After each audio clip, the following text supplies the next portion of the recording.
Is Trumpism truly an ideological movement? Or like fascism and National Socialism before it, will Trumpism die along with its figurehead?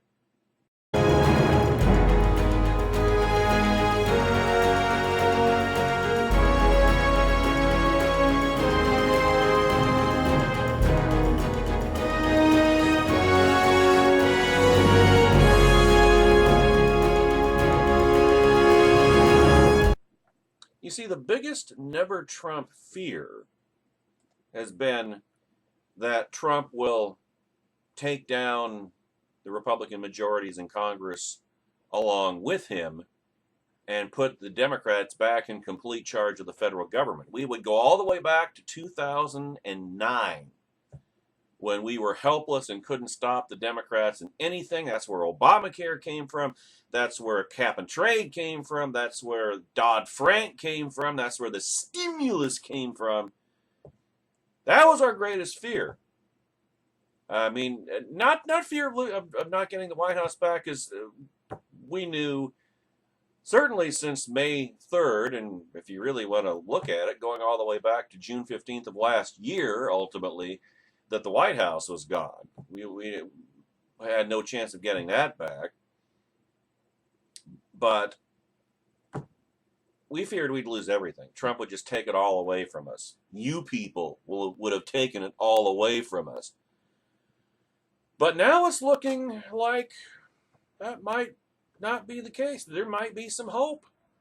Trump's going to lose, but Republicans might have a chance of holding on to the House. Currently, it looks the election projection website has the GOP losing 18 seats, which would still leave Paul Ryan with the big gavel in the House.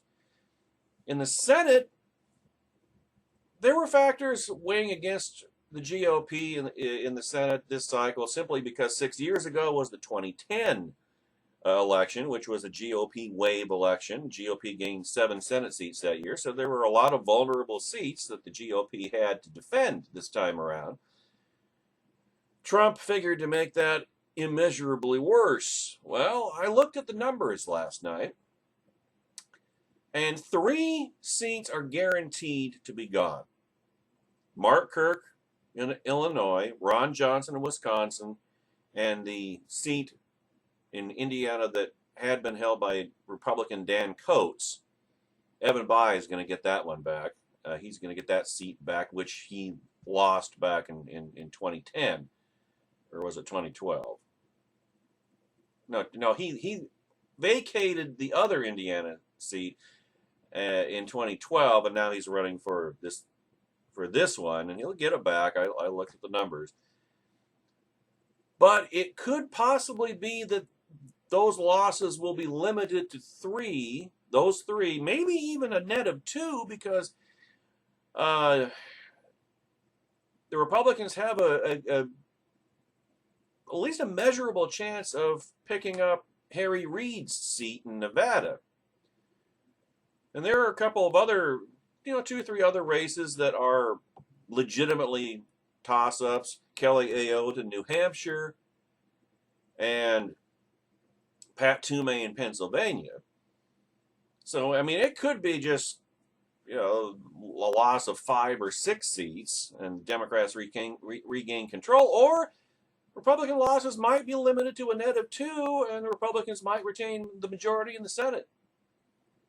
It is possible, which is far more than I would have expected given the Trump undertow. But does that not in turn illustrate the abject manifest weakness of the Democrats themselves, that even with the Trump undertow working in their favor, they still may not regain control of the United States Senate? The only thing that they would have in that instance would be the most unpopular president in the modern era, inflicted upon us, courtesy of Trump supporters, of course. But still, and then would that not in turn set things up delightfully and wonderfully for 2020, when a conservative might actually be nominated to represent the Republican Party in 2020. In other words, conservatism trumps National Socialism.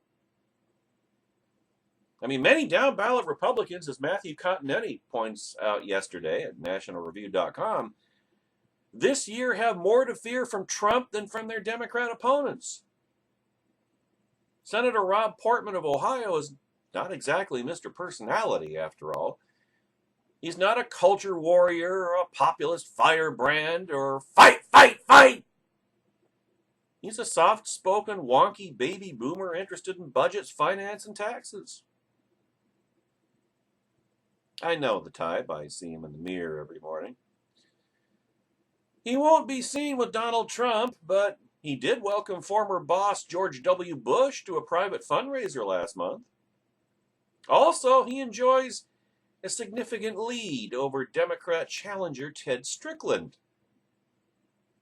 Democrat campaign committees have canceled Ohio ad buys in a sign that they have lost faith in Strickland's chances. Portman's biggest fear now is of an anti-Trump wave that brings down Republican incumbents across the country. He's worried less about his Democrat opponent than he is about the Republican nominee.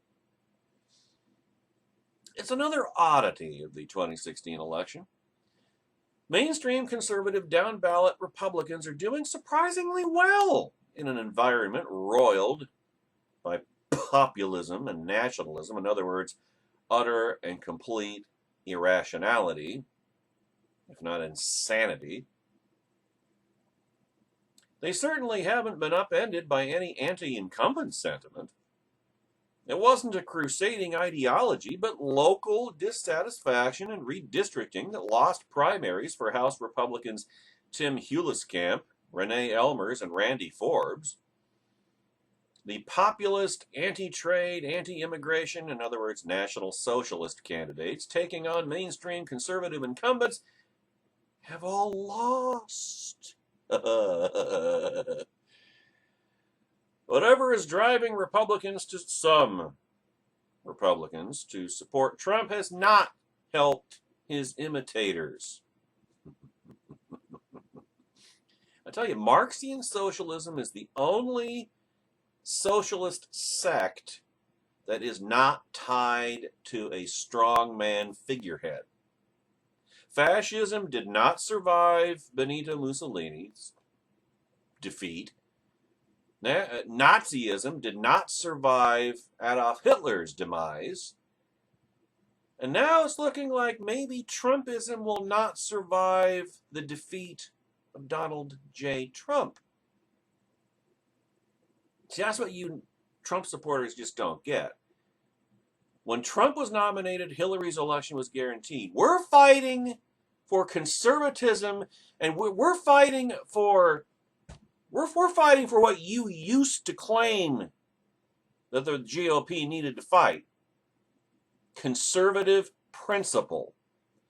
And a vehicle, a national political vehicle for it. We are fighting for the principles you people abandoned.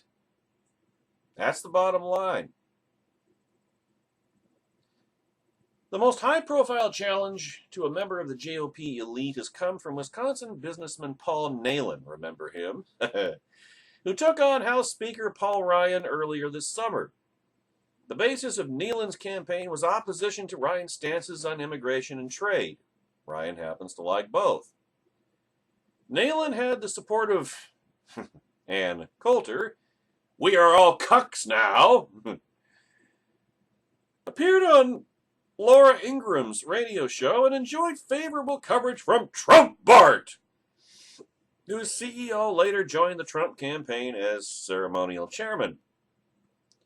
While Paul Nehlen has spoken out in favor of immigration control and has advocated on behalf of the American victims of illegal alien crime, Trump Bart wrote in its typical understated prose, Paul Ryan has ignored these victims as he's continued to push his open borders agenda.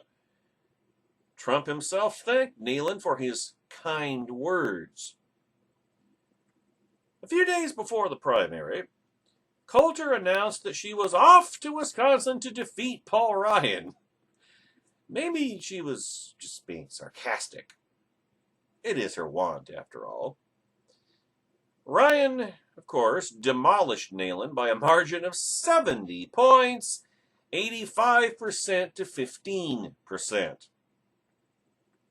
Kind of reminds you of the Christine O'Donnell Senate campaign, doesn't it? If we just fight hard enough, Christine can win! No, she really couldn't and didn't. John McCain supports Trump despite being attacked by him last year, but the Arizona senator's tepid endorsement of the New York millionaire, the New York liberal con man, wasn't enough to forestall a primary challenge from State Senator Kelly Ward.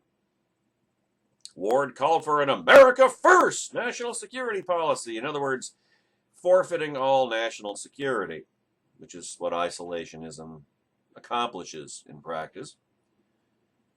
She blamed McCain for creating ISIS and said the 80-year-old former POW might die in office, which is true, for what it's worth. Pro-Trump hedge fund billionaire Robert Mercer, who is also an investor in Trump Bart, gave $200,000 to a super PAC aligned with Ward. The day before the primary, Trump Bart ran a story with the headline, "Exclusive, Trump Bart Gravis Arizona poll shows razor-thin margin between John McCain, Kelly Ward heading into election." Well, that was more than a little off. McCain defeated Ward 52% to 39%, and McCain is about 5 points ahead of Democrat challenger Ann Kirkpatrick. And understand, I'm no fan of Darth Queeg, my sardonically affectionate nickname for the Arizona senior senator, but I'll tell you what, man, I'd take McCain over any Trumplican any day of the week. Now, after losing the presidential nomination, Marco Rubio, another frequent target of the National Socialists, reversed his pledge not to run for re-election to the Senate, and thank God he did. He cleared the field of mainstream conservative challengers, leaving real estate developer, I'm starting to notice a pattern here, Carlos Biroff as his sole opponent. Biroff, like Trump, ran as a wealthy outsider immune to the corruption of the political system, meaning he was independently corrupt. He supported the Great Wall of Trump, the Trumpano Wall, or yeah, whatever, and called for a temporary ban on travel from the Middle East with the exception of Israel. The only things missing from his pitch were references to Little Marco and bottles of water. A July article in Roll Call asked, "Is Carlos Biroff for real?" No, he wasn't. Rubio beat him 72% to 19%, and Rubio is leading his Democrat challenger, Patrick Murphy, by high single digits. Now, it may be that Donald Trump, in case you haven't noticed, is one of a kind. Just like Hitler, just like Mussolini, just saying. That's the only sense in which I'm saying. Don't misunderstand. Although I know you Trump supporters are gonna do it anyway, but you have no excuse for it, is what I'm saying. Disentangling his repeal to some Republican voters is a complicated and perhaps impossible task, which is why they will have such difficulty and require so much time to recover from this unique form of dementia. Is it his deviations from mainstream conservatism that they like, or his accommodations to it? Well, the former of which are true, the latter of which are phony baloney plastic banana. Is it the outsider that appeals to them? In other words, you want somebody who doesn't know what the hell they're doing? Or the fact that he, like the party's previous nominee, is a successful businessman? The difference being, of course, that Mitt Romney was an honest businessman. Did he simply benefit from fame and theatrical talent in a crowded field of rookies and veterans without stories to tell? Or was he simply a classic con man demagogue who recognized an opportunity, saw a bunch of rubes to be exploited, and availed himself of said opportunity? Well, I doubt we'll ever know for sure, although I think we can have a pretty good idea.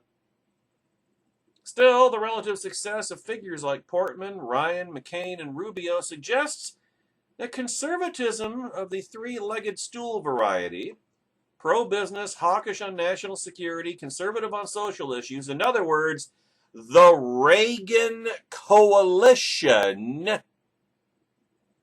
has not been destroyed by the National Socialism of Donald Trump and Trump Pravda. It exists in Congress, it exists in state houses, it exists in conservative institutions and in donor networks and in Never Trump. And we are plotting our comeback.